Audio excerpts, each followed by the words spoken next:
नमस्कार, मैं हरी। आप देख रहे हैं डिटेल न्यूज झारखंड। आइए जानते हैं झारखंड के प्रमुख खबरों के बारे में। इससे पहले आपसे छोटी सी निवेदन की वीडियो को एक लाइक अवश्य कर दें। सोमवार से सरकारी स्कूलों में होगी वार्षिक परीक्षा। आपको बता दूं कि राज्य के सरकारी एवं सहायक प्राप्त स्कूलों में 2 साल बाद वार्षिक परीक्षा होगी। गर्मी के छुट्टी के बाद स्कूल खुलने के साथ यह परीक्षा सोमवार से शुरू हो जाएगी, यानी कि आज से, जो कि 15 जून तक चलेगी। आपको बता दूं, कोरोना कारण सरकारी व सहायक प्राप्त स्कूलों में पिछले 2 वर्षों में वार्षिक परीक्षा नहीं हो सकी थी।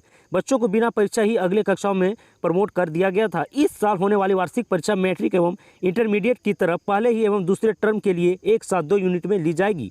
आपको यहाँ बता दूं कि परीक्षा पूर्वाह्न 8 बजे से 11:15 तक आयोजित होगी। कक्षा 3 से 7 में प्रत्येक विषय के लिए 3.25 घंटे का समय निर्धारित होगी, जिसमें प्रथम 1.5 घंटा पहली यूनिट एवं पुनः 15 मिनट के बाद 1.5 घंटा दूसरी यूनिट के लिए होगा। कक्षा 3 से 7 की परीक्षा लिखित होगी, जबकि पहली एवं दूसरी कक्षा से बच्चों को मौखिक प्रश्न पूछे जाएंगे। वहीं पहली एवं दूसरी कक्षा के बच्चों को मौखिक जवाब क्षेत्रीय भाषाओं में देने की छूट होगी। पहली एवं दूसरे टर्म की परीक्षा 40-40 अंकों की होगी तथा विद्यार्थियों को 20 अंक आंतरिक मूल्यांकन के आधार पर मिलेंगे।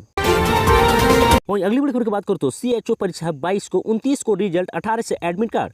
आपको बता दें, स्वास्थ्य विभाग के हेल्थ एंड वेलनेस सेंटरों में समुदाय स्वास्थ्य पदाधिकारियों की नियुक्ति हेतु संचालन होने वाली ब्रिज कोर्स में नामांकन के लिए प्रवेश परीक्षा अब 22 जून को होगी। वहीं आपको यह भी बता दूं कि पहले यह परीक्षा 11 जून को होने वाली थी। झारखंड संयुक्त प्रवेश प्रतियोगिता परीक्षा पार्षद ने परीक्षा के अलावा अन्य संशोधित तिथियों में संशोधन किया है। इसके तहत इस परीक्षा में शामिल होने के लिए प्रवेश पत्र 18 जून तक डाउनलोड किए जा सकेंगे। 23 से 24 जून को मॉडल उत्तर जारी किया जाएगा तथा उस पर आपत्तियां ली जाएगी। आपत्तियों के समीक्षा के बाद 27 जून को अंतिम रूप से मॉडल उत्तर जारी किया जाएगा। 29 जून को परीक्षा का परिणाम जारी होगा। वहीं अगली बड़ी खबर की बात करूं तो भाजपा अध्यक्ष JP नड्डा ने आरोप लगाया है कि झारखंड मुक्ति मोर्चा, झामुमो, कांग्रेस और राष्ट्रीय जनता दल के गठबंधन से बनी हेमंत सोरेन सरकार सिर्फ राज्य की खनिज संपदा को लूटने में लगी है।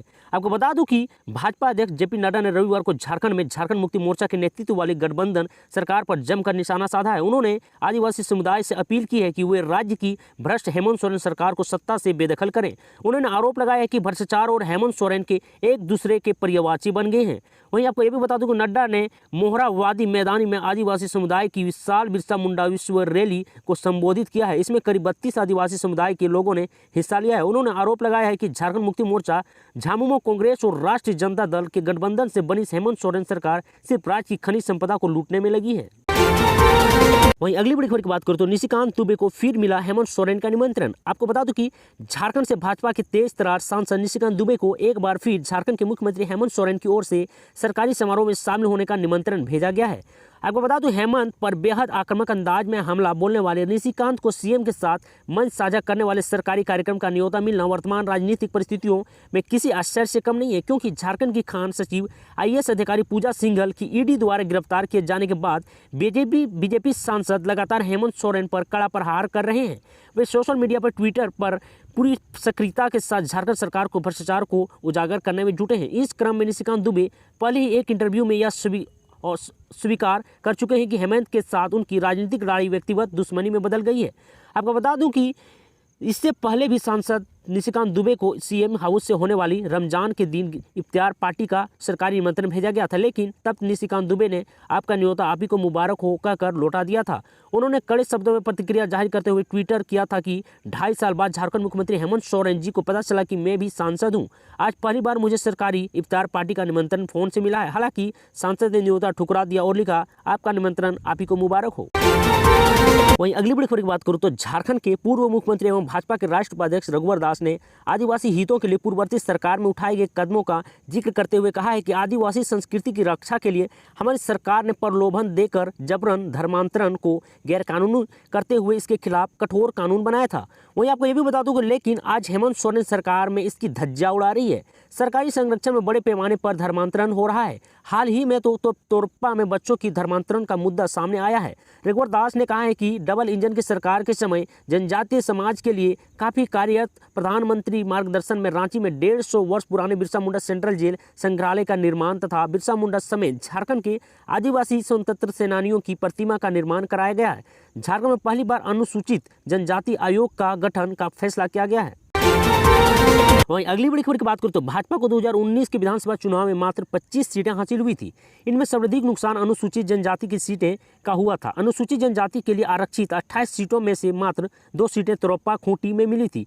भाजपा के लिए यह बहुत बड़ा झटका था। इसी वजह से भाजपा सत्ता से बाहर हो गई थी। पुरानी स्थिति को वापस लाने के लिए भाजपा 2019 के बाद लगातार योजनाबद्ध तरीके से काम कर रही है।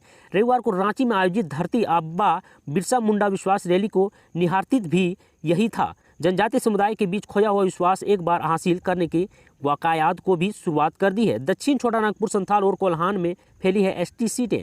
आपको बता दें झारखंड विधानसभा की 81 सीटों में से 28 अनुसूचित जनजाति के लिए आरक्षित है। झारखंड की क्षेत्रीय पार्टी झारखंड मुक्ति मोर्चा और राष्ट्रीय जनजाति पार्टियों की इन सीटों पर खास नजर होती है। संथाल परगना में 7, कोल्हान में 9 और दक्षिणी छोटानागपुर में 11 और पलामू में 1 सीट अनुसूचित जनजाति एसटी के लिए आरक्षित है। झारखंड मुक्ति मोर्चा में संथाल परगना को अपना गढ़ बना लिया है और लगातार सीटें जीत रहे हैं।